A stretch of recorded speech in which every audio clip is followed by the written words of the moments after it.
আমি যেহেতু প্রথমবারের মতো ইউএস এর জন্য যাত্রা শুরু করেছি একা একা, সো একটু এক্সাইটমেন্ট কাজ করছে। ঠিকঠাক মতো জার্নিটা কমপ্লিট করতে পারবো কিনা সেটা একটা ব্যাপার। স্টার্ট করলো, টেক অফ করে ফেললো, টেক অফের সময়টা।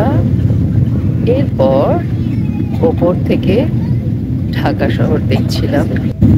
ঢাকা শহরটাকে ওপর থেকে মনে হচ্ছিল একটা তারাময় আকাশ। কিছুক্ষণ পর খাবার দিয়ে দিল, ভ্যারাইটিস অফ ফুড, মানে তখন 2:30টার মতো বাজে। এমিরেটসের খাবার মজাদার এবং অনেক রকম অনেক কিছু। রাত তখন 4:50, দুবাই এয়ারপোর্টে ল্যান্ড করলাম। এয়ারপোর্ট সবই তারা ঝলমলে হয়, ভীষণ উজ্জ্বল আলোকিত হয়, দুবাইও তাই। এয়ারপোর্টে নেমে ইমিগ্রেশন শেষ করে এগিয়ে গেলাম নতুন একটা জায়গা, যেহেতু দুবাই এয়ারপোর্টে আমি আর আগে আসিনি। সো দেখলাম চারদিক, দেখছিলাম, ডিসিশন নিচ্ছিলাম।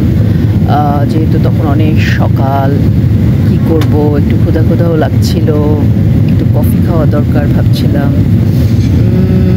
দেখি এগোতে থাকি, কফি তো নিশ্চয়ই পাওয়া যাবে। বেশ সুন্দর এয়ারপোর্ট এবং শপিংয়ের জায়গাটা দেখলাম। মোটামুটি বিভিন্ন ব্র্যান্ডের দোকান আছে এবং কফিও পেয়ে গেলাম। একটা কফি তো খেতেই হলো, খেয়ে ফেললাম কফি। এরপর দেখা শুরু করলাম বিভিন্ন জিনিসপত্র, বিভিন্ন দোকান। যদিও আমি গোল্ডের দোকানটা সবার পরে দেখেছি, বাট এখানে সবার আগে আপলোড করলাম, কারণ দুবাই মানেই মনে হয় গোল্ডের দোকান, ঝলমলে উজ্জ্বল। যদিও আমি গোল্ড না পছন্দ করে একটা মানুষ।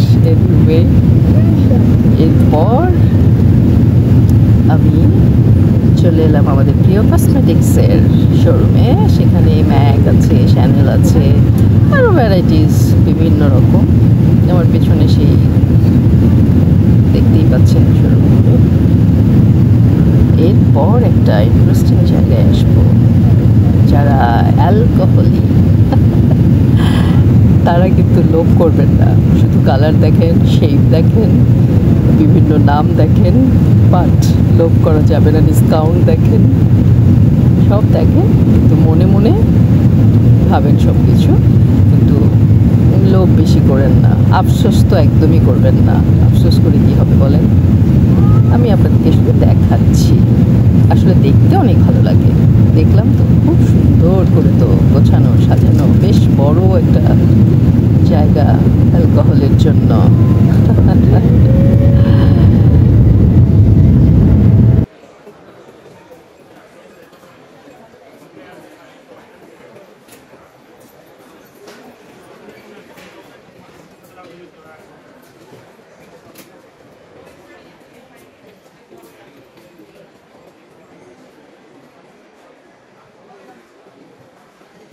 ও মাই গড, প্রথমে ভেবেছিলাম 6 ঘন্টা কি করে পার করব, কিন্তু এই শোরুম ও শোরুম ঘোরাঘুরি দেখাদেখি করতে করতে 6 ঘন্টা কোন দিক দিয়ে যে পার হয়ে গেল টেরই পেলাম না।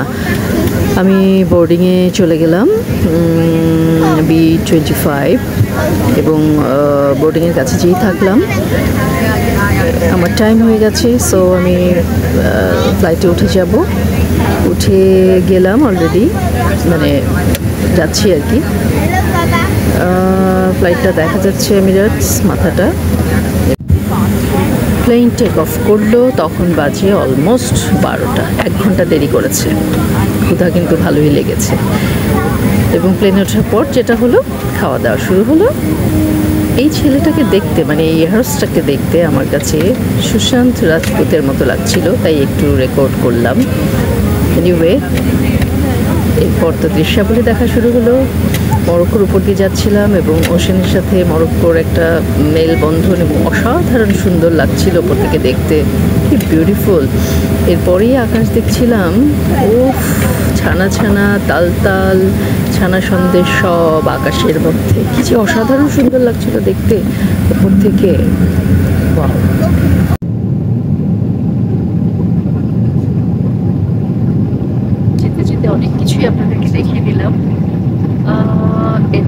আসতে আর বেশিক্ষণ লাগবে না।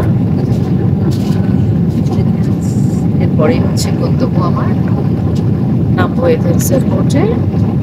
এরপর ওখানে 2 ঘন্টা ট্রানজিটের পর আমরা রওনা হব 睡就好好睡可以吗？我已经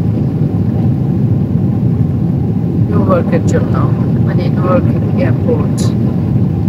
ওকে, এথেন্সের আগে এই পর্যন্তই। বাই।